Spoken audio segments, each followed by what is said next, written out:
Oke, sini kita akan belajar hidrologi ya. Jadi hidrologi ini seperti yang tadi sudah saya sampaikan, mata kuliah 3 SKS yang merupakan lanjutan dari mekanika fluida dan hidrolika yang kalian sudah mengambil semester yang lalu, dan awalan dari mata kuliah nanti kalian akan mendapat drainase dan teknik sungai ya di semester yang akan datang. Jadi kalau kemarin kalian sudah belajar mengenai hidrolika itu aliran yang terjadi di satu saluran.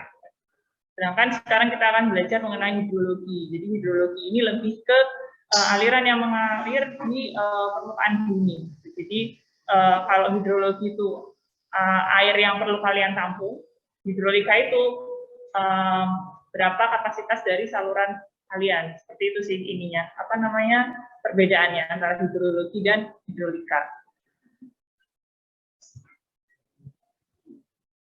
Nah, di sini beberapa kajian dari mata kuliah ini. Jadi yang pertama kita akan belajar mengenai siklus hidrologi, lalu hujan, penguapan dan infiltrasi, aliran permukaan, debit banjir rencana, dan yang terakhir penelusuran banjir.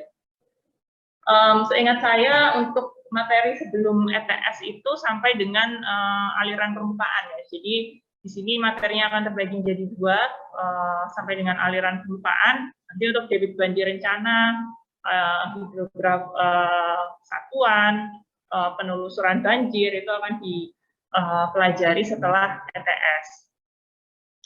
Dan capaian dari program studi ini sendiri, jadi kalau di sipil capaiannya itu mampu merancang infrastruktur di bidang rekayasa hidroteknik berdasarkan prinsip-prinsip rekayasa. Jadi ini lebih ke capaian dari mata kuliah ini terhadap program studi kalian teknik sipil. Nah, kalau dari capaian pembelajarannya sendiri, di sini ada beberapa capaian sesuai dengan materi yang akan kita pelajari. Jadi yang pertama siklus hidrologi. Jadi kalian mampu memahami siklus hidrologi. Mungkin di sini banyak yang sudah familiar dengan siklus hidrologi karena seingat saya ini kita pelajari di sekolah gitu ya. Jadi mungkin nanti akan lebih mereview saja siklus hidrologi yang sudah pernah kalian pelajari itu bagaimana. Lalu yang kedua mampu menentukan batas gas. Nah, ini ada latihannya nanti. Jadi kemungkinan di pertemuan yang akan datang atau 2 pertemuan yang akan datang ya. Jadi bisa Kamis besok atau Selasa depan kita akan mengadakan latihan menentukan batas daerah aliran sungai. Karena ini kelasnya paralel, jadi nanti mungkin perlu diskusikan lagi dengan dosen yang lain apakah mengerjakan ini untuk Kamis depan atau Selasa depan. Jadi nanti akan diupdate segera. Jadi untuk menentukan batas das ini kita akan pelajari hari ini apa itu batas das. Lalu yang ketiga menghitung tinggi hujan rata-rata daerah aliran sungai. Ini juga ada latihannya. Jadi hidrologi ini banyak latihannya ya, banyak tugasnya dan mungkin kuis kecil gitu ya. Jadi nanti untuk persentase nilainya mungkin bisa membantu nilai kalian di ETS dan EAS dari latihan-latihan itu. Menghitung tinggi hujan rata-rata das, ini ada latihannya mungkin di pertemuan ke-4 atau ke-5. Menghitung tinggi hujan rencana, menghitung penguapan, menghitung infiltrasi, menghitung debit banjir rencana, menghitung hidrograf di hilir sungai berdasarkan data hidrograf di hulu, dan terakhir menghitung hidrograf dari waduk berdasarkan hidrograf. Jadi kalau dari sini 3 poin yang terbawah itu akan di sampingan ETS. Nanti kita akan lihat materinya akan berhenti di mana. Tapi biasanya itu sampai dengan tinggi hujan rencana atau penguapan dan infiltrasi. Nah, untuk materi awal ini kita ada di pendahuluan. Jadi pendahuluan ini lumayan panjang ya. Jadi pendahuluan ini mungkin akan selesai di 3 pertemuan, lalu akan dilanjutkan dengan materi hujan, lalu ada penguapan dan infiltrasi, terus setelah itu PVS, terus ada aliran permukaan, debit banjir rencana, dan penelusuran banjir. Nah, pendahuluan ini ada 3 tatap muka, rencanakan di 3 tatap muka. Jadi hari ini yang pertama, Kamis besok yang kedua, dan yang ketiga di minggu depan. Jadi beberapa hal yang akan kita bahas di pendahuluan ini. Yang pertama, hidrologi untuk perencanaan infrastruktur. Jadi ini lebih ke pendahuluan pengenalan mengenai hidrologi, lalu siklus hidrologi. Lalu kita akan membahas mengenai batas das, ini akan ada latihannya. Setelah itu pembahasan mengenai keseimbangan air. Jadi antara air yang masuk dan air yang keluar itu bagaimana, dinyatakan seimbang itu seperti apa. Dan yang terakhir meteorologi dan klimatologi, ini berhubungan dengan musim ya, jadi cuaca atau musim yang terjadi. Nah, di sini saya tulis latihan membuat batas das. Ini yang akan kita lakukan di bab pendahuluan ini. Jadi nanti akan ada latihan lagi untuk menghitung hujan rata-rata itu di bab 2, bab hujan.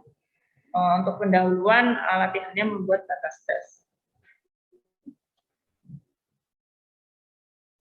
Ini beberapa pustaka atau literatur ya yang bisa kalian gunakan. Lalu untuk sistem evaluasinya sendiri biasanya 30% tugas dan latihan, 30% ITS, dan 40% UAS. Tapi tidak menutup kemungkinan untuk persentase ini berubah ya. Jadi sangat bergantung pada nilai yang nanti kalian dapatkan seperti apa. Kalau misalkan tugasnya ini bagus dan UTS-nya agak rendah, itu mungkin persentase tugasnya itu akan bisa lebih besar supaya bisa membantu nilai menjadi lebih baik seperti itu. Cuman biasanya persentasenya UAS memang lebih besar. Beberapa daftar pustaka yang ada, ini ada yang berbahasa Indonesia, ada yang berbahasa. Kalau yang bahasa Inggris saya rekomendasikan milik Subramanya, itu Engineering Hydrology. Mungkin itu ada PDF-nya juga, bisa kalian cek ya di internet. Sedangkan untuk pustaka-pustaka yang lain itu lebih ke pustaka internal yang digunakan di ITS, seperti modul ajar hidrologi yang dibuat oleh Pak Omborong, lalu ada buku hidrologi dari Pak Solek, dosen senior yang sangat senior dari laboratorium hidroteknik.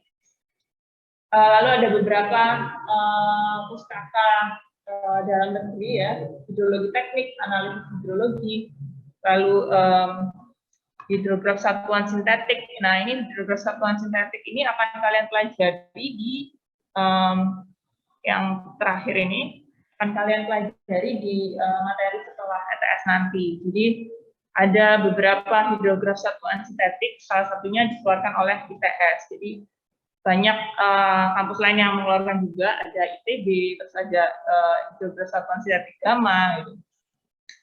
Ini bisa digunakan juga sebagai sumber referensi nantinya. Jadi yang fundamental itu biasanya pakai bukunya Subramanya. Saya share di My Test Classroom ya, supaya kalian lebih mudah juga mencari. Gitu. Ya, sekarang kita masuk ke definisi hidrologi. Jadi hidrologi ini, kalau kalian kemarin sudah mempelajari hidrolika ya, jadi kalau hidrolika itu sebatas air yang mengalir di saluran kalian. Gitu. Jadi kalau kalian masih ingat kemarin waktu ngitung debit hidrolika, itu kecepatannya pakai kecepatan bisa Cesi, bisa Manning ya, waktu kuliah mekanika fluida dan hidrolika itu. Terus luas luas salurannya itu juga pakai luas penampang, jadi cross section. Sedangkan kalau hidrologi, kita menghitung debit hidrologi itu lebih ke kecepatan aliran tersebut masuk ke saluran dikalikan dengan luas dari lahannya, kayak gitu. Jadi di sini untuk definisi hidrologi ini itu adalah air yang ada di bumi mengenai kejadian perputaran dan pembagiannya, lalu sifat-sifat fisik kimianya, serta reaksinya terhadap lingkungan termasuk hubungannya dengan kehidupan. Jadi ini overall lebih ke segala air yang ada di bumi ini. Entah itu air yang ada di permukaan atau ada ditampung di dalam tampungan, atau mungkin bahkan air yang ada di dalam tanah gitu ya, groundwater, itu masuk ke lingkupnya dari hidrologi ini. Dalam teknik ini ada beberapa kaitannya hidrologi ini dengan pemakaian, pemanfaatan, dan pengendalian sumber air. Jadi beberapa aspek yang berkaitan dengan hidrologi ini diantaranya mungkin kalian lihat ada beberapa yang ada mata kuliahnya gitu ya di sini. Contohnya irigasi yang akan kalian dapatkan di beberapa semester yang akan datang, ya. Lalu ada air bersih atau air minum, pembangkit listrik tenaga air atau PLTA, drainase, ini juga ada aspek hidrologinya. Jadi ketika kalian menghitung saluran drainase, untuk salurannya kalian pakai hidrolika, tapi untuk menghitung air yang masuk ke salurannya itu di situ kalian pakai hidrologi. Lalu di sini ada pengendalian banjir. Ini lebih ke seperti bagaimana kalian menghitung debit banjir dan bagaimana kalian mengendalikannya, misalkan dengan menggunakan tampungan atau dengan menggunakan saluran yang diperbesar seperti itu. Nah, ini aspek hidrologi erat kaitannya dengan pengendalian banjir. Lalu navigasi, ini lebih ke transportasi air ya. Erosi dan sedimentasi, ini sering terjadi di sungai. Pengoperasian bangunan air, ini juga erat kaitannya dengan irigasi ya. Jadi irigasi ini tidak hanya melulu tentang sawah, jadi ada juga bangunan-bangunan irigasi yang perlu dioperasikan. Jadi ini kaitannya juga dengan hidrologi. Dan yang terakhir rekreasi. Ini waduk itu kan jadi tempat rekreasi ya. Jadi ini erat sekali kaitannya dalam aspek hidrologi dalam teknik.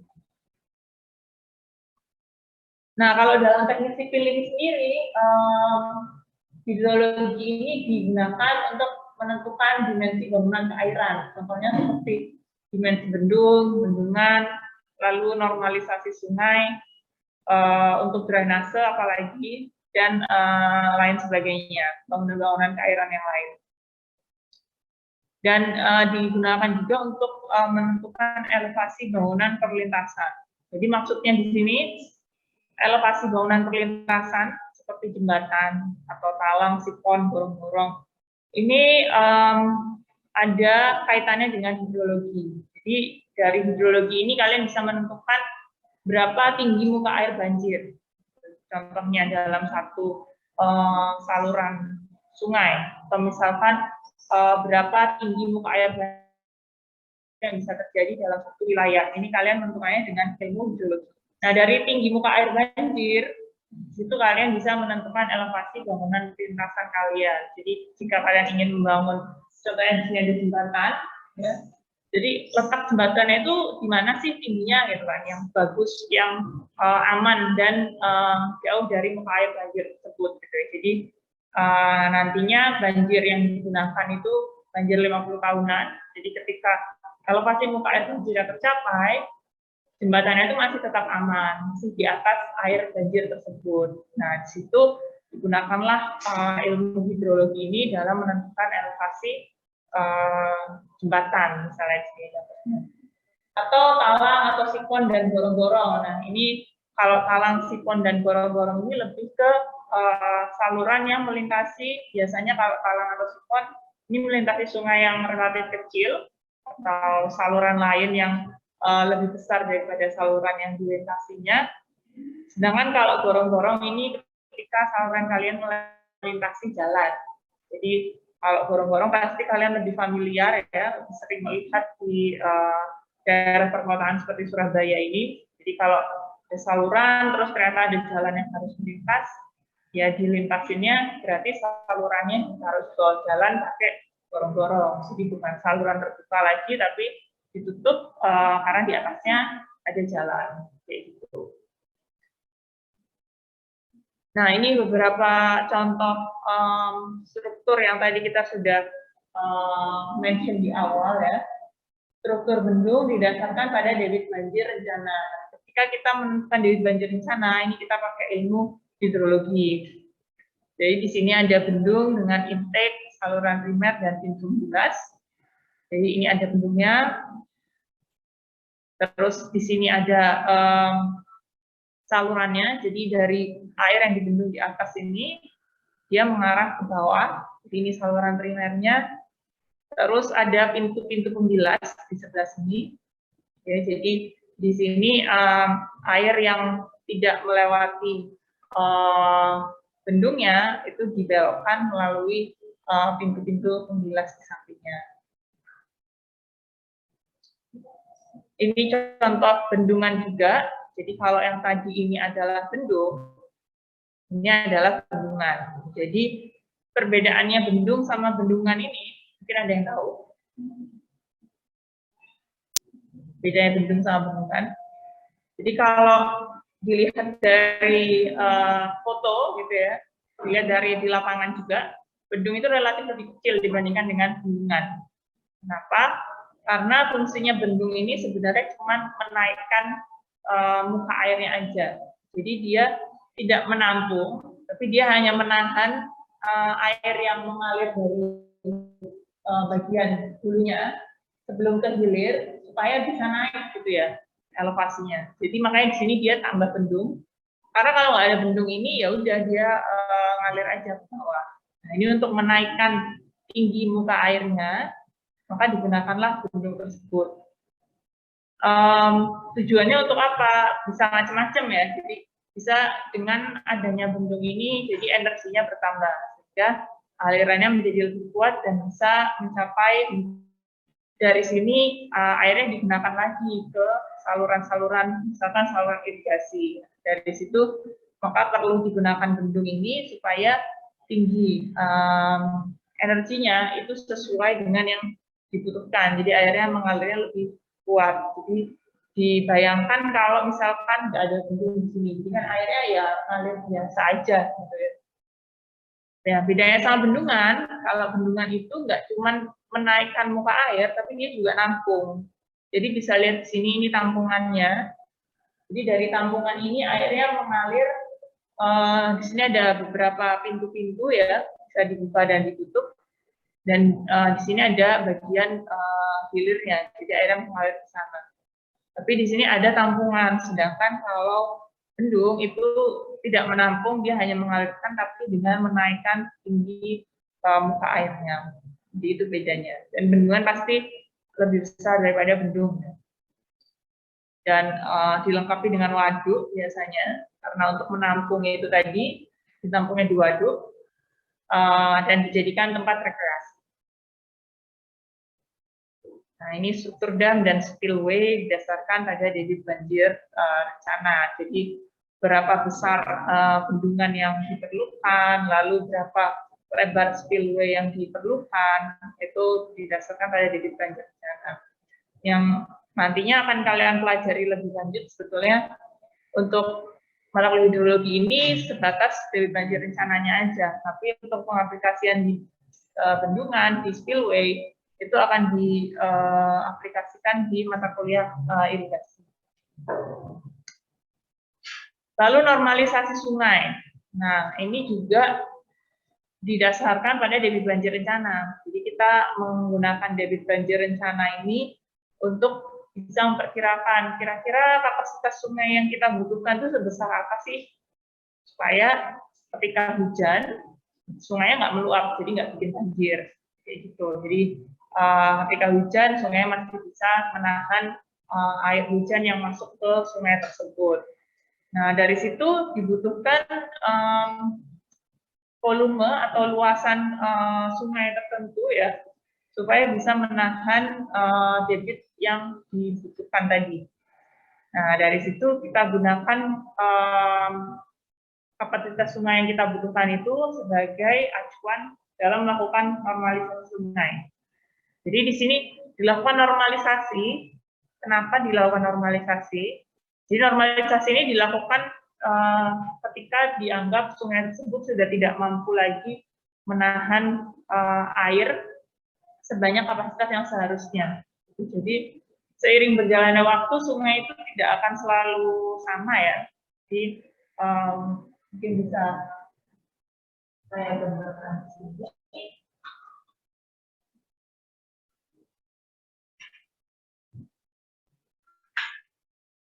Lebih gambar di sini aja.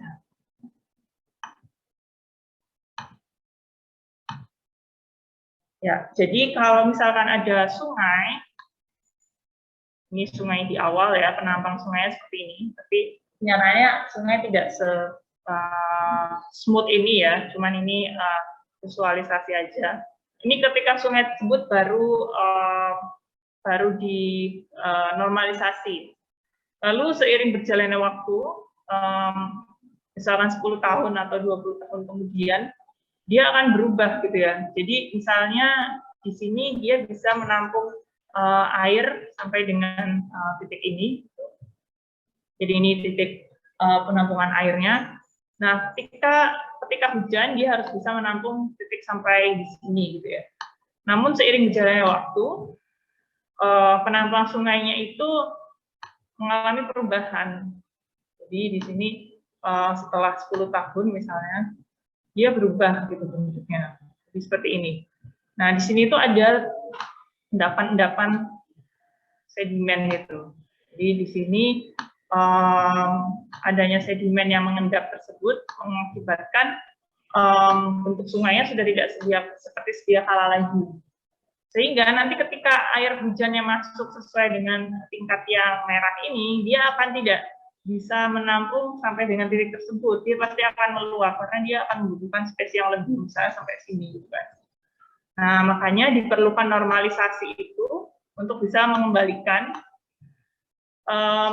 sungai yang awalnya garis yang ungu ini, ketika berubah sudah menjadi yang biru, itu dinormalisasi supaya kembali ke ungu lagi. Atau malah ketika dihitung debit banjir rencananya, ternyata dengan perubahan iklim, climate change gitu ya, jadi kan hujannya semakin tidak menentu. Mungkin aja dia butuh penampang sungai yang tidak seperti yang ungu, tapi mungkin aja bisa berubah jadi yang lebih dalam lagi gitu ya. Jadi butuhnya lebih besar lagi seperti yang coklat ini. Nah, normalisasi itu adalah proses pengubahan penampang sungai tersebut untuk bisa mengakomodir kapasitas yang diperlukan untuk penambang tersebut menangkap air yang masuk ke sungai, kayak gitu, untuk mencegah banjir. Nah, kurang lebih itu yang dilakukan di foto ini gitu ya. Jadi kalau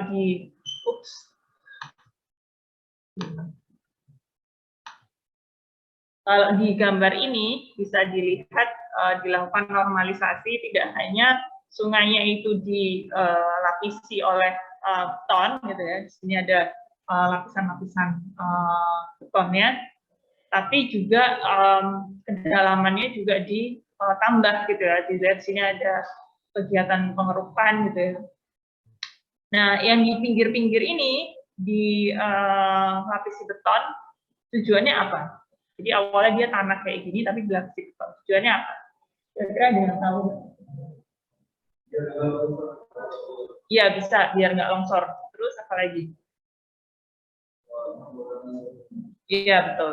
Jadi mengurangi sedimen, maksudnya di sini adalah tanah-tanah yang di pinggir ini, kalau misalkan ada air mengalir, otomatis ada beberapa partikel yang ikut aliran tersebut. Dan itu sedimen yang bisa mengendap di bagian hilir. Jadi misalkan ini hulunya, nanti di hilir numpuk, terus di hilir jadi berubah seperti yang saya gambarkan tadi. Makanya di lapisi ini selain untuk faktor keamanan tidak longsor, itu juga untuk memperkecil adanya erosi dan sedimentasi. Jadi di sini nanti tererosi, sedimentasinya nanti terjadi di hilir. Seperti itu. Ini contoh kegiatan normalisasi sungai yang basisnya juga berdasarkan debit banjir rencana. Ya, jadi dari debit banjir rencana ini kalian bisa menentukan sungainya ini kapasitasnya masih cukup atau enggak dari debit banjir rencana yang ada. Ketika sudah tidak cukup, baru bisa kita putuskan untuk melakukan normalisasi. Tapi ketika masih cukup, oh ya udah berarti masih bisa bekerja sesuai dengan kapasitas yang seharusnya.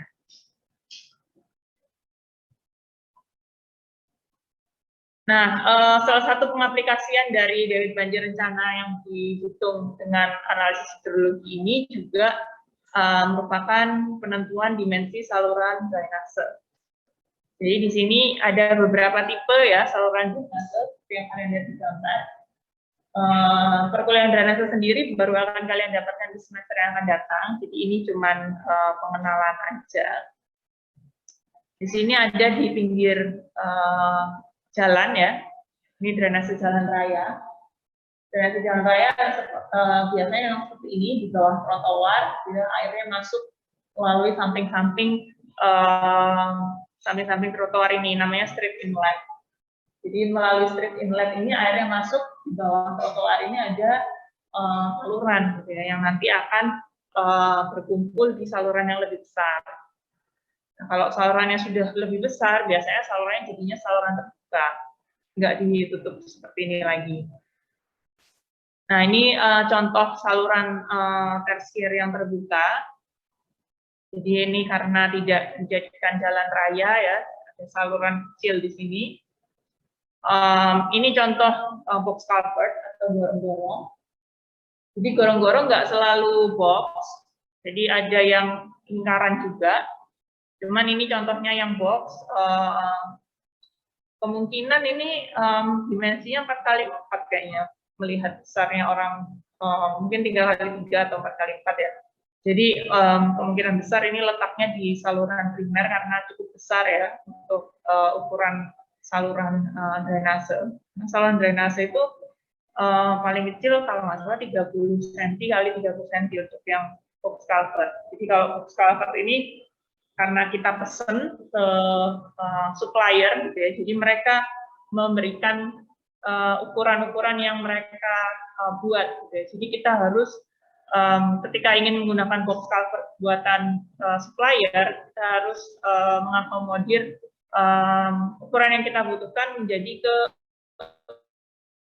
ukuran yang mereka 29 cm dikalikan tingginya 25 gitu. Oh, mereka nggak menyediakan ukuran 29 cm. Jadi kita harus menggunakan yang lebarnya 30 cm. Nanti tinggi airnya menyesuaikan seperti itu.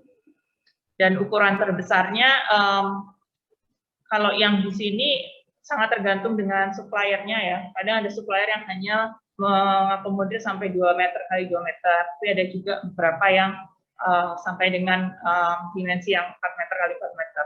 Itu sangat tergantung pada suppliernya, dia memberikan dimensi yang seperti apa. Jadi mereka biasanya ngasih brosur, terus di situ kita bisa memilih dimensi mana yang bukan yang paling sesuai dengan hasil hitungan kita.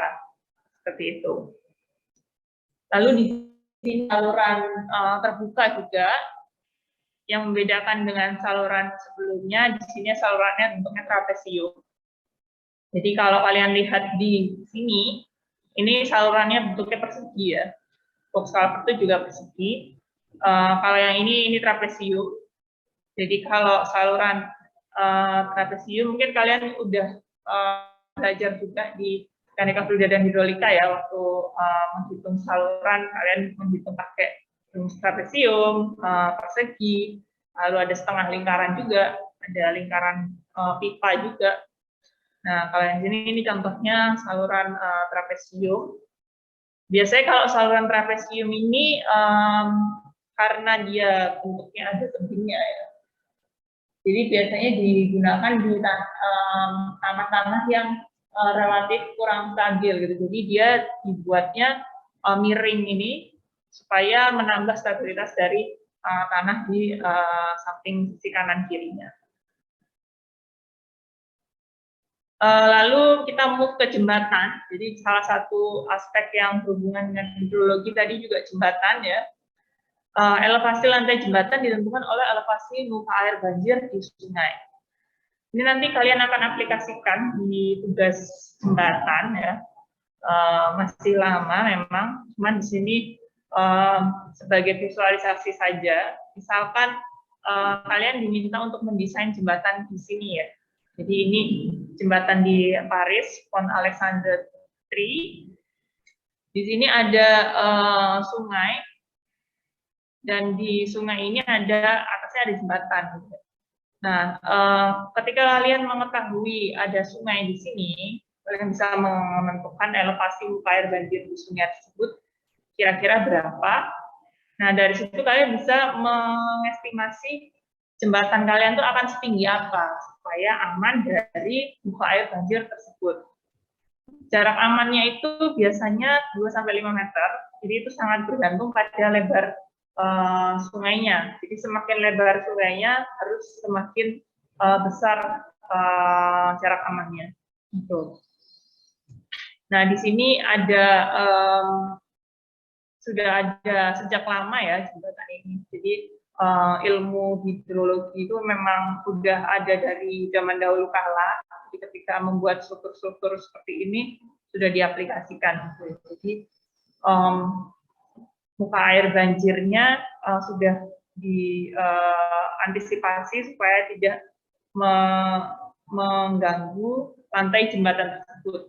Jadi karena jembatannya juga dipakai untuk transportasi, untuk sebagai jalan raya, sangat penting untuk menjaga keamanan dari jembatan tersebut.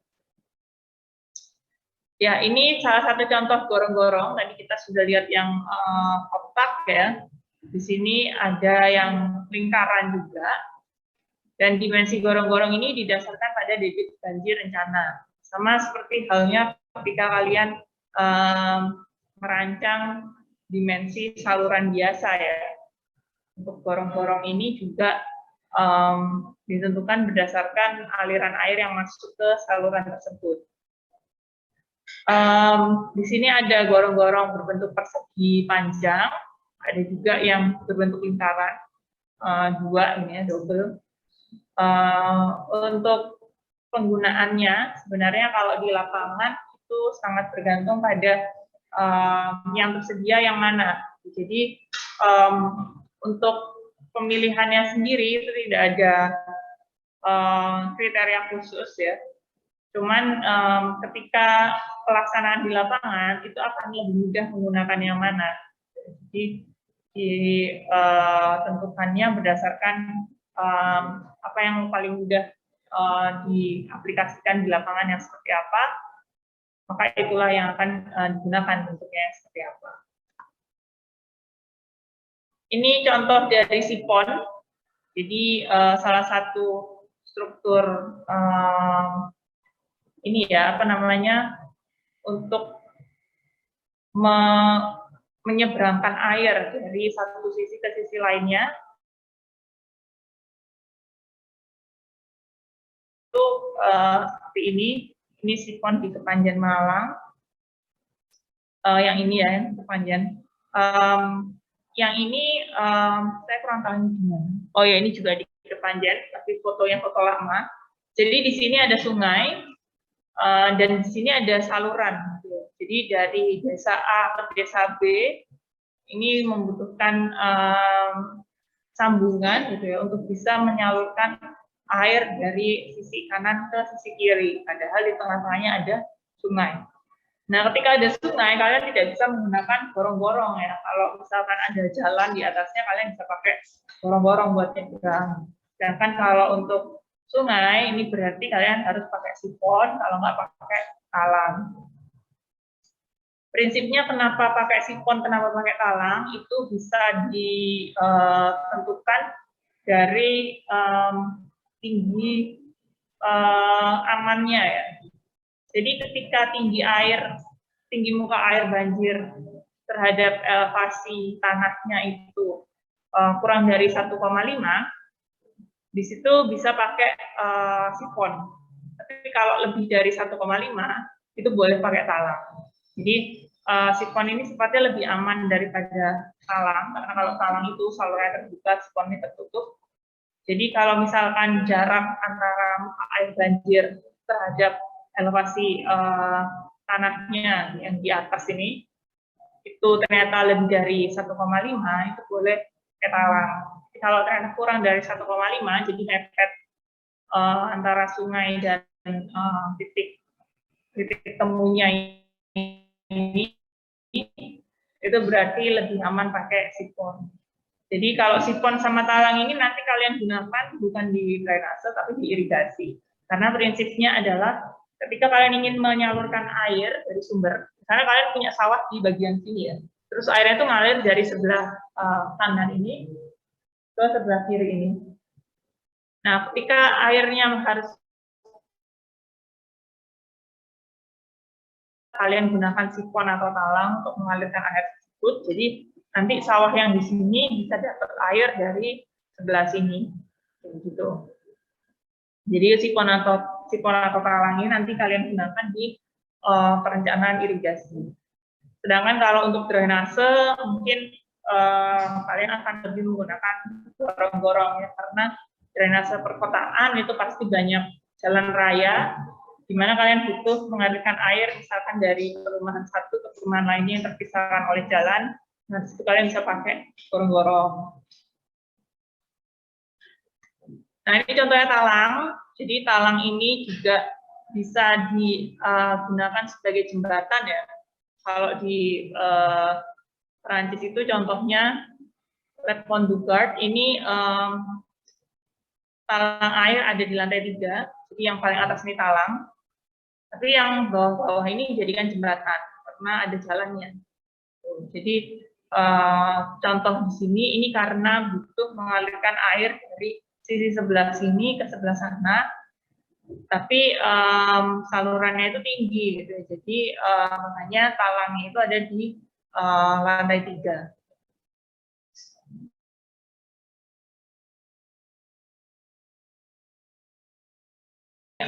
Bangunan zaman dahulu kala ya, bisa dilihat dari strukturnya tidak menggunakan beton tapi pakai batu-batuan dan relatif lebih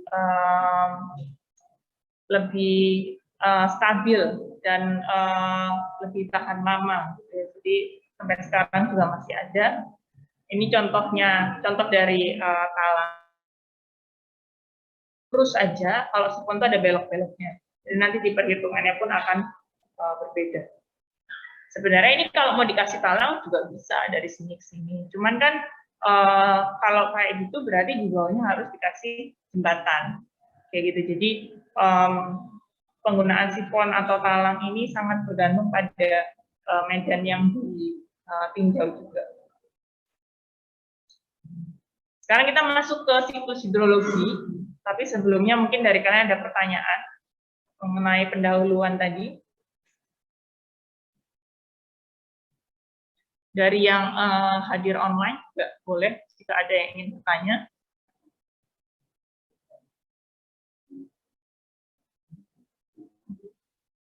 Oke, kalau tidak ada, mungkin saya lanjutkan karena masih ada waktu juga.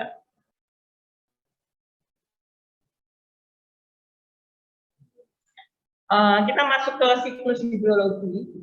Jadi ini yang saya sempat mention di awal tadi, mungkin sudah pernah kalian pelajari juga di sekolah ya, SMA mungkin ya. Untuk siklus hidrologi ini, mungkin ada yang bisa menjelaskan maksudnya siklus hidrologi itu apa? Kenapa dia dinamakan siklus? Ada yang bisa jawab? Ya.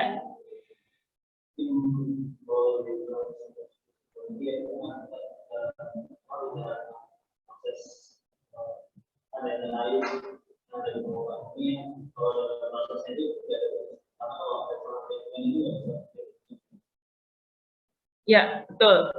Kurang lebih seperti itu jawabannya. Jadi, kenapa dinamakan siklus? Karena ini berlangsung secara terus-menerus ya. Dan kenapa dinamakan siklus hidrologi ya? Karena as long as ada air di bumi ini akan tetap terus terjadi. Kayak gitu. Jadi di sini ada sebuah siklus di mana ini merupakan siklus perputaran air. Jadi seperti yang bisa kalian lihat, semuanya bermula di ocean, di laut. Terus laut ini kena sinar matahari nih. Nah, ketika laut itu kena sinar matahari, otomatis ada sebagian dari air laut ini yang menguap, gitu ya, terevaporasi, bergerak ke atas. Ada yang membentuk awan di atmosfer. Dari proses evaporasi uap menjadi awan ini adalah proses kondensasi. Terus ada juga awan ini yang bergerak. Jadi karena ada perbedaan suhu, perbedaan tekanan, jadi awan ini bergerak ke daerah yang lebih dingin. Nah, di sini contohnya ada pegunungan, jadi dari laut, daerah yang datarannya lebih tinggi. Nah, ketika awan itu bergerak di sini, ada kemungkinan awan tersebut berubah menjadi awan yang menghasilkan hujan karena adanya perubahan suhu dan tekanan tadi. Nah, ketika awan tersebut menghasilkan hujan, maka turunlah hujan. Atau ketika musimnya itu adalah musim dingin ya, di negara 4 musim bisa turun salju juga. Jadi dari sini turun hujan atau turun salju. Air hujannya ini ada sebagian yang masuk ke permukaan tanah terinfiltrasi. Nah, setelah masuk ke permukaan tanah terinfiltrasi, di dalam tanah itu dia mengalir melalui pori-pori tanah dan kembali lagi ke ada yang kembali lagi ke laut, ada juga yang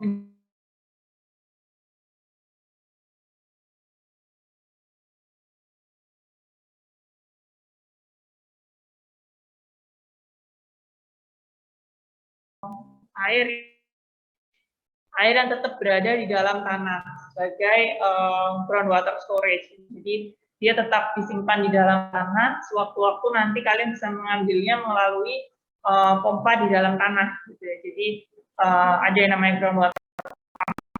Kalian bisa memompa air dari dalam tanah, tersebutnya mirip sumur. Nah itu adalah air dari infiltrasi air hujan tadi.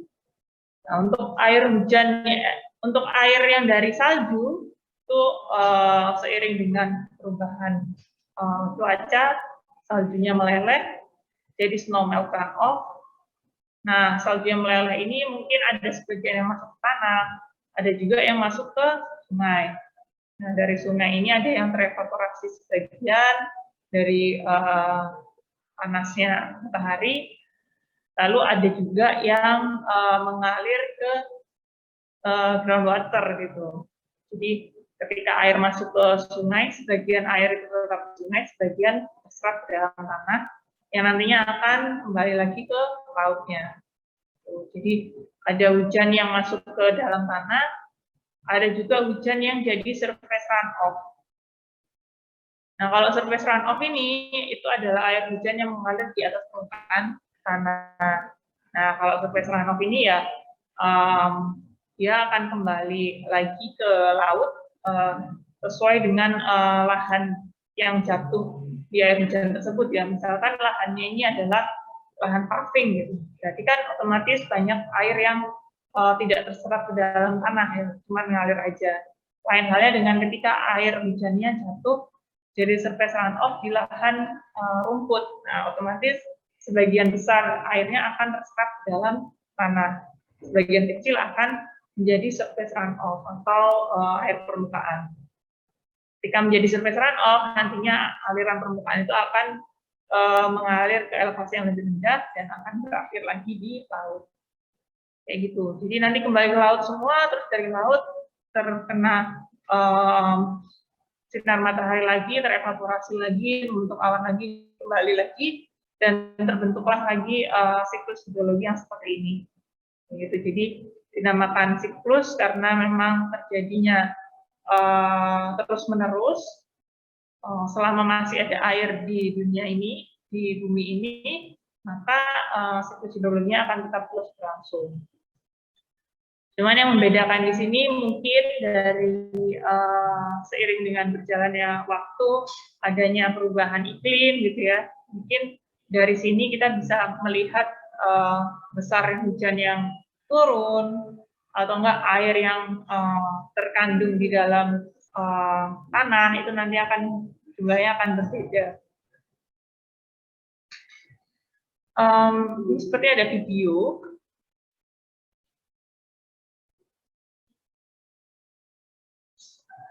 Iya.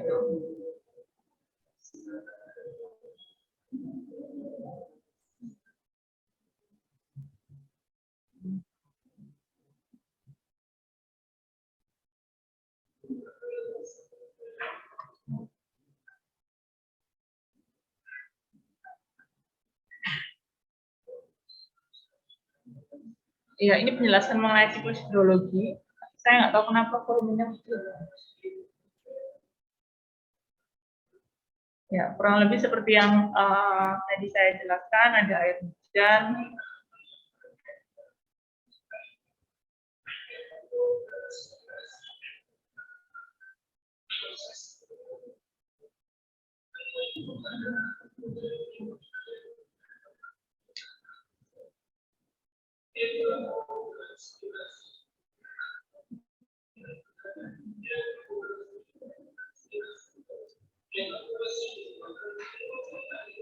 nah, ini yang terjadi di laut tadi, penguapan air di laut karena ada sinar matahari. Ini kejadian evaporasi, sedangkan penguapan air dari tanaman karena ada matahari itu disebut transpirasi.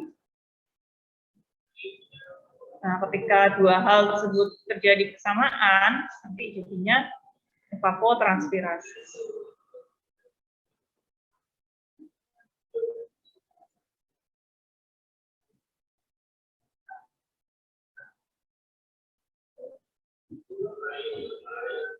Nah, ini bagaimana proses terjadinya pembentukan awan.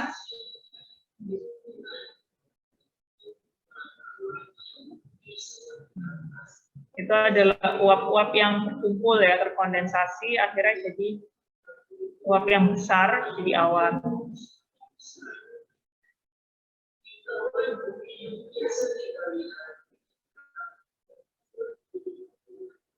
Nah, ketika dia berada di tempat dengan tekanan dan suhu yang berbeda, bisa berubah menjadi mendung dan terjadilah hujan.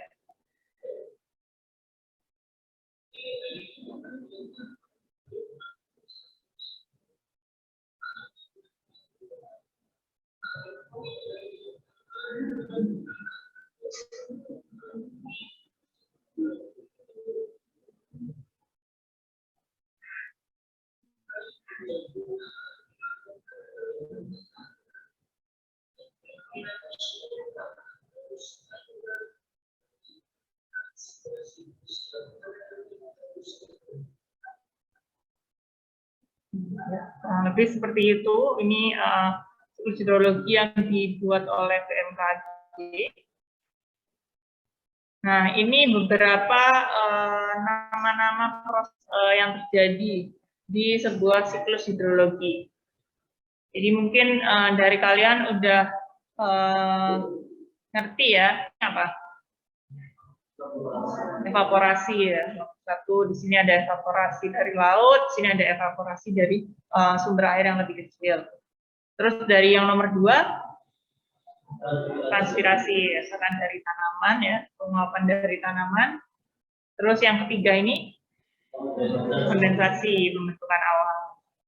Lalu menjadi nomor 4, ini awan penyebab hujan. Sehingga nomor 5 ini turun hujan, disebut presipitasi. Terus dari hujan ini ada beberapa yang masuk ke dalam tanah, itu nomor 6. Ketika air masuk ke dalam tanah itu prosesnya apa namanya? Infiltrasi ya. Lalu untuk air yang tidak masuk ke dalam tanah itu menjadi proses nomor 7. Jadi apa namanya air yang tidak masuk ke dalam tanah? Yang mengalir di atas tanah? Ya, surface runoff. Lalu ada air yang mengalir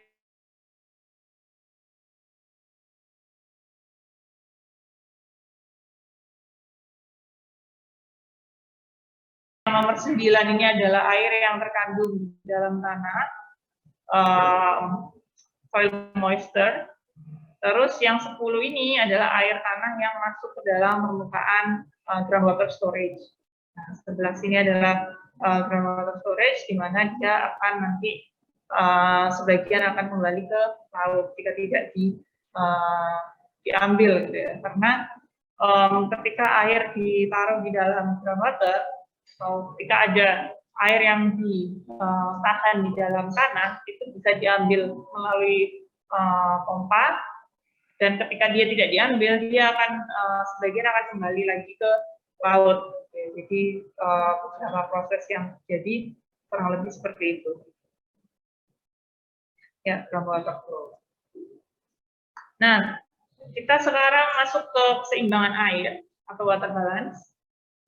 Jadi sesuai dengan namanya ya, keseimbangan air ini adalah adanya keseimbangan antara inflow dan outflow. Jadi menurut Sanders Show, keseimbangan air ini adalah ketika inflow dikurangi dengan outflow, ini merupakan sama dengan perubahan volume di dalam storage. Jadi I kurangi O sama dengan kurang plus minus delta S. Entah itu I-nya yang lebih besar atau O-nya yang lebih besar. Jadi ketika inflow-nya lebih besar, otomatis nanti storage-nya akan bertambah ya elevasinya. Sedangkan ketika outflow-nya lebih besar, otomatis elevasi storage ini akan berkurang. Jadi yang disebut dengan storage itu ada di sini ya, tampungannya. Di sini ada P ini presipitasi, ada E ini evaporasi. Terus di sini ada P juga, presipitasi, ET ini evapotranspirasi. Jadi evaporasi yang sudah digabung dengan transpirasi. Ada SRO, surface runoff, yang masuk ke dalam storage. Ini storage-nya. Dalam hal ini mungkin storage-nya kita pakai cloud ya. Lalu ada juga GWF, groundwater flow, yang masuk ke dalam laut. Jadi ini ada surface runoff, ini air dari permukaan tanah. Groundwater flow ini air dari bawah tanah. Nah, dari storage ini kita bisa lihat ketika inflow, jadi kalau yang inflow ini yang warna biru, outflow-nya ini yang warna merah. Nah, ketika inflow-nya ini lebih besar daripada outflow, delta S-nya positif, jadi airnya bertambah gitu ya, storage. Sedangkan ketika inflow ini lebih kecil dari outflow, jadi kebanyakan evaporasi dan transpirasinya, maka otomatis storage-nya akan berkurang, elevasinya akan berkurang. Untuk menghitung water balance di daratan dan di lautan, contohnya di sini adalah untuk di daratan bisa dihitung presipitasinya itu sebesar apa berdasarkan perubahan dari storage-nya tersebut. Jadi presipitasi ini hujan yang terjadi ya. Jadi dari presipitasi ini kita bisa hitung dari evapotranspirasi ditambah dengan surface runoff, ini air yang mengalir dari permukaan, ditambah lagi dengan air yang mengalir dari dalam tanah, terus ditambah atau dikurangi dengan perubahan storage-nya. Ini untuk memperkirakan berapa besar hujan yang terjadi. Lalu untuk memperkirakan evaporasi atau evapotranspirasi yang terjadi, bisa juga dilihat berdasarkan water balance ya, keseimbangan air. Hujan yang terjadi ditambah dengan surface runoff atau air yang mengalir dari permukaan, ditambah dengan groundwater flow, air yang mengalir dari bawah tanah, ditambah atau dikurangi dengan perubahan dari storage-nya. Jadi Di sini bisa diestimasi evaporasinya sebesar apa dari segi yang ada di laut. Jadi kalau water balance ini nggak ada air yang hilang. Kalaupun airnya itu hilang, itu bisa dihitung gitu ya. Jadi ketika berapa air yang hilang karena evaporasi, itu bisa dihitung kira-kira penguapannya sebesar apa. Berapa air yang hilang karena evapotranspirasi atau transpirasi, itu juga bisa dihitung. Dan cara menghitungnya nanti akan kita pelajari di pertemuan selanjutnya. Jadi untuk di sini kita membahas mengenai keseimbangan airnya dulu. Jadi dari air yang ada itu tidak mungkin tiba-tiba hilang dan tidak bisa dihitung, gitu ya. Nah, dari air yang mengalir masuk ke dalam storage tadi, itu kita bisa menemukan batas daerah aliran. Nah, ketika air tersebut mengalir ke dalam tampungan atau storage, kita bisa pakai tampungan itu contohnya sungai, atau laut, atau danau, atau waduk, gitu ya. Cuman di sini kita pakai kasusnya adalah sungai, karena nanti yang digunakan sebagai latihan itu adalah daerah aliran sungai. Jadi untuk daerah aliran sungai, satu daerah aliran sungai itu adalah ketika air hujan itu masuk ke titik yang sama dari arah-arah yang berbeda. Jadi contohnya di sini, kalau kalian melihat bentuk sungai itu pasti berkelok-kelok, kurang lebih kelokannya seperti ini ya. Jadi dari bagian hulu, bagian atas ya, itu akan mengalir ke bagian yang lebih rendah dan akan bermuara di satu outlet. Maksudnya outlet di sini itu adalah bisa sungai, bisa laut, pokoknya titik di mana tampungannya itu memiliki elevasi terendah. Nah, di sini ada sungai yang bercabang. Dari cabang-cabangnya ini, misalkan ini dari cabang 1, ini cabang 2, berkumpul di satu titik ya, terus mengalir, dapat dari cabang lainnya lagi, terus berkumpul lagi, dapat dari cabang lainnya lagi, berkumpul sampai di satu outlet. Nah, bagaimana kita menentukan kira-kira air dari daerah mana aja sih yang masuk ke cabang-cabang ini? Nah, di situ adalah tujuan dari kita menentukan batas daerah aliran sungai.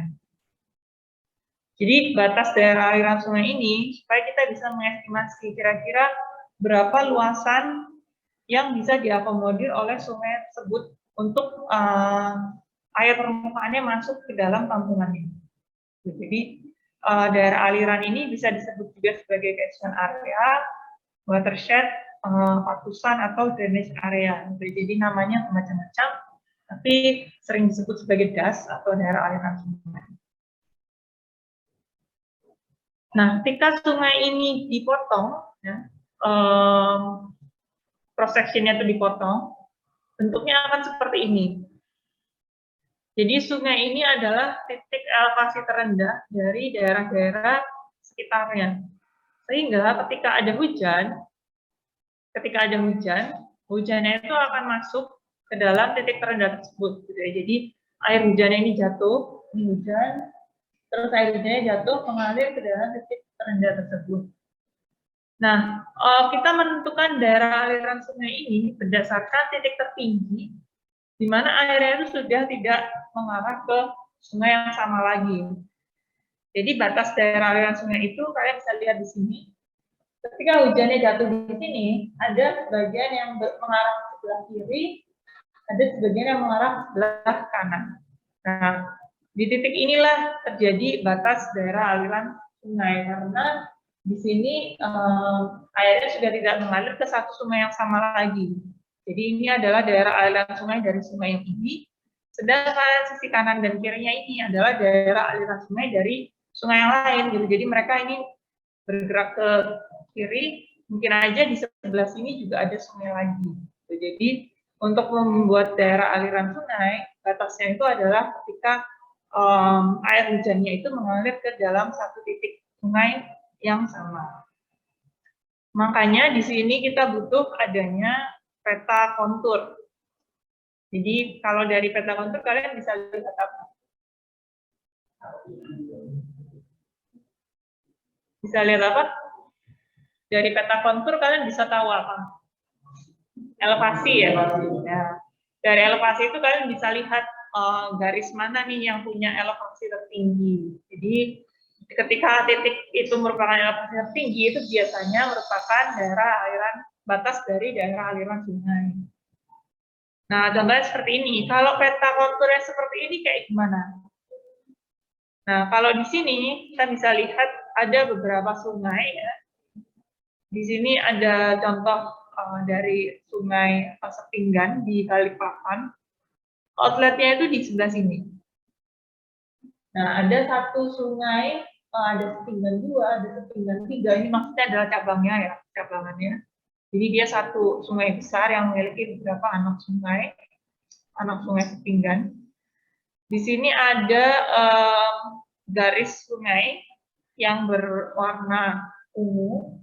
Ini adalah satu sungai, terus kalau yang warna merah ini ada sungai lain, yang biru ini sungai lain, seperti itu ya. Jadi untuk satu sungai, satu daerah aliran sungai itu akan mengarah ke satu outlet yang sama, di mana di situ outletnya itu adalah yang ini.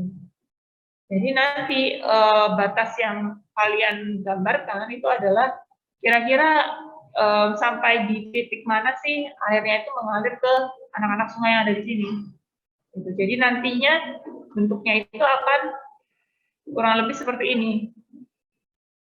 Tuh, jadi di sini bisa kalian lihat seperti apa sih batasnya, karena di sini ada sungai lain, otomatis dari sungai Sepinggan dan sungai yang bukan Sepinggan, ini kalian bisa lihat kira-kira titik mana yang merupakan titik tertinggi. Dan di titik merah ini berarti arah airnya itu sudah berbeda gitu ya. Jadi yang di sebelah sini itu mengarah ke sungai Sepinggan, sedangkan di luar ini adalah mengarah ke sungai yang lain itu warna hijau. Seperti itu. Jadi nanti di latihan kalian akan diberikan satu gambar dengan ada gambar sungainya dan gambar outletnya, di mana kalian harus membuat batas ini. Bagaimana membuat batas ini dan batas ini merupakan batas dari daerah aliran sungai yang kalian tinjau ini, yang outletnya ada di sini. Nah, kurang lebih seperti itu. Ini adalah batas daerah aliran sungai Sepinggan. Jadi kalau sebelah kanan kirinya sudah ada sungai, itu malah lebih mudah ya untuk menentukan batasnya. Sehingga kalian tidak perlu terpaku pada titik konturnya, tapi bisa juga mengira-ngira antara sungai satu dengan sungai lainnya itu titik perbatasannya itu di mana. Nah, dari perbatasan das tadi, kalian bisa menentukan juga bentuk dasnya seperti apa kira-kira. Jadi dari gambar yang ini bisa juga kalian lihat ternyata ini lebih cenderung ke radial ya, daripada bulu burung gitu kan.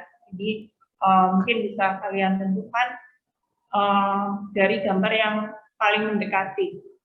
Jadi untuk karakteristik bentuk das ini, yang pertama ada tipe bulu burung, jadi sesuai dengan namanya cenderung memanjang ya, seperti bulu burung yang biasa buat nulis paratinta itu. Jadi ini anak sungai di kanan kiri sungai utama itu mengalir menuju sungai utama. Karakteristiknya biasanya debit banjir yang kecil, karena waktu tiba banjir dari anak sungai berbeda-beda, banjir berlangsungnya agak lama. Jadi maksudnya di sini adalah titik capai air dari yang terjauh sampai dengan outlet itu cukup jauh gitu ya, karena bentuknya yang memanjang ini. Nah, karena tinjauannya itu cukup jauh, maka banjir yang berlangsung bisa berlangsung agak lama, karena itu mempertimbangkan air yang mengalir dari titik terjauh dari aliran sungainya sampai dengan ke outletnya. Jadi kalian bayangkan ketika banjir terjadi di sini, otomatis di bawah ini bisa saja belum banjir. Nah, ketika banjirnya pindah ya dari atas ke bawah, nah itu memerlukan waktu yang cukup lama ya, sehingga banjirnya bisa berlangsung agak lama karena menunggu air yang mengalir dari atas atau hulu menuju ke hilir. Sedangkan untuk yang bentuk radial ini menyerupai kipas, jadi lebih melingkar ya. Kalau hulu-hulu ini lebih pipih. Ini anak-anak sungainya berkonsentrasi ke satu titik secara radial, yang melingkar, jadi lebih bentuknya lebih mendekati lingkaran. Banjir besar terjadi di titik-titik pertemuan antar sungai, antara anak sungai. Jadi biasanya di titik yang ini, terus di titik yang ini, titik pertemuan itu krusial terjadi banjir karena dia mendapat air dari beberapa anak sungai. Lain halnya dengan yang bulu-burung ini, karena anak sungai itu cenderung pendek ya, jadi titik banjirnya tidak berkonsentrasi ke beberapa titik, tapi lebih ke beberapa area. Yang ketiga ada bentuk paralel. Jadi kalau bentuk radial tadi lebih melingkar, kalau paralel ini lebih ke terbelah menjadi dua jalur.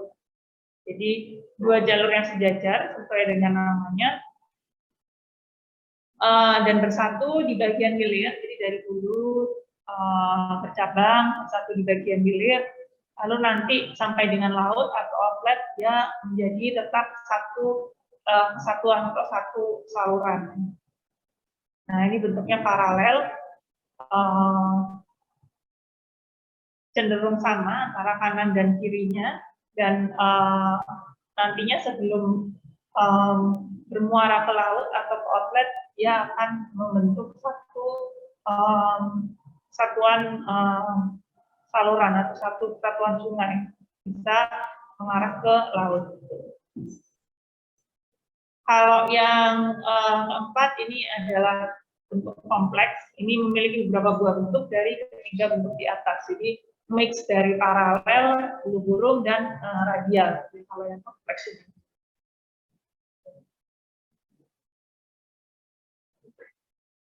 Nah, ini adalah contoh dari visualisasi daerah aliran sungai dan wilayah sungai. Jadi kalau daerah aliran sungai, seperti yang tadi saya sampaikan ya, batasnya itu adalah titik-titik tertinggi gitu ya. Jadi ketika sudah dibuat batas daerah aliran sungai, titik-titik kuning ini, air hujan yang jatuh ke sini, itu nanti akan terbagi menjadi dua arah. Ada yang mengarah ke satu sungai, yang di luar titik-titik kuning ini akan mengarah ke sungai atau area yang lain. Nah ini adalah satu daerah aliran sungai yang mengarah ke satu sungai yang sama, sungainya ini. Nanti sungainya bermuara di lautan yang ini. Nah, untuk wilayah sungai ini adalah merupakan daerah dengan banyak daerah aliran sungai yang bermuara di satu laut.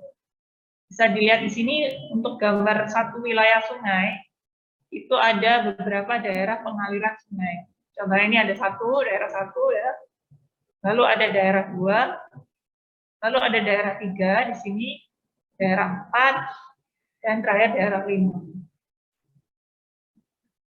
Jadi kira-kira yang membedakan daerah aliran sungai dan wilayah sungai itu apa? Kalau dari gambarnya, titik keluarnya itu ada di satu titik yang sama. Ya, jadi untuk satu wilayah sungai itu ada beberapa daerah aliran sungai. Di mana untuk satu daerah aliran sungai itu ada satu titik outlet yang sama dari cabang-cabang yang ada di sungai tersebut. Jadi wilayah sungai ini merupakan kumpulan dari daerah aliran sungai. Jadi di sini kita bisa lihat di satu laut ya, karena laut itu luas, ada beberapa daerah aliran sungai yang bermuara di laut yang sama.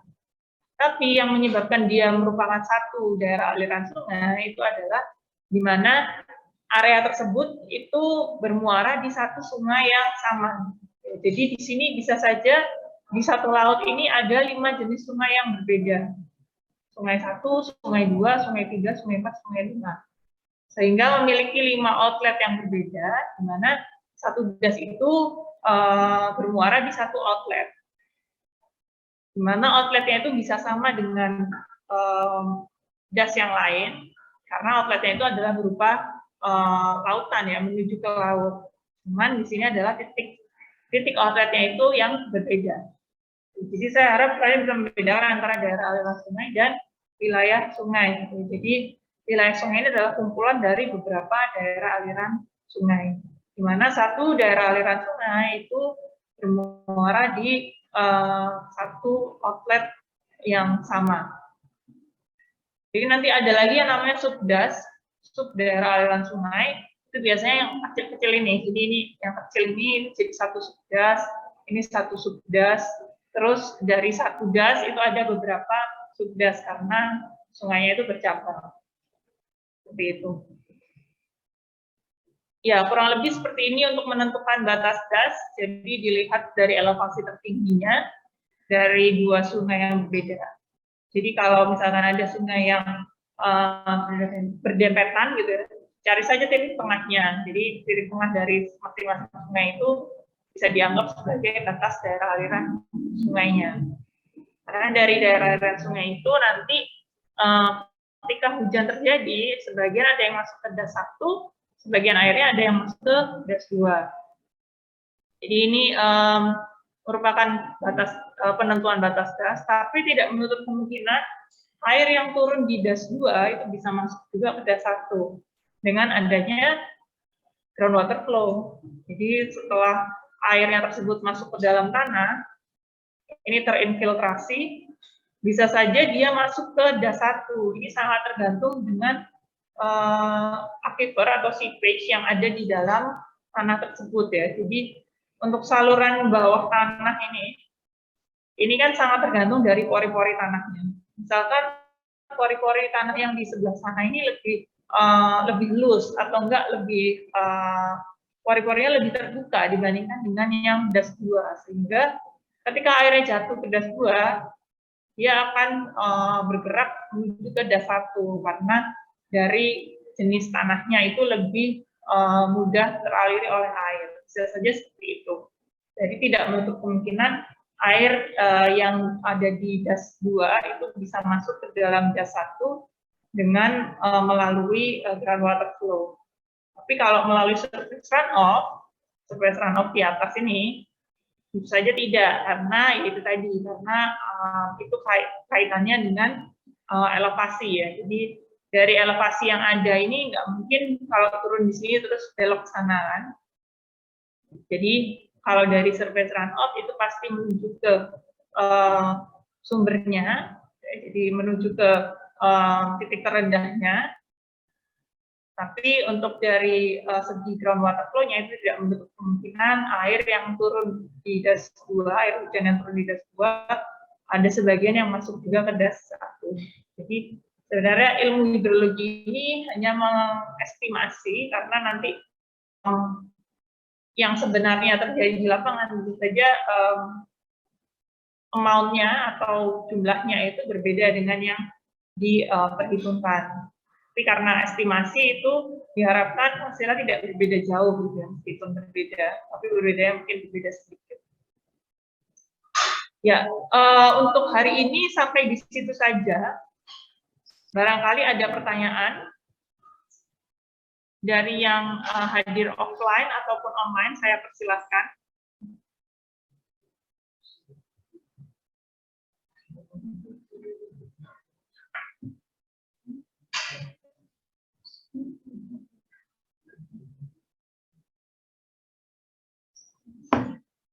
Baik, kalau misalkan memang belum ada pertanyaan, kita lanjutkan lagi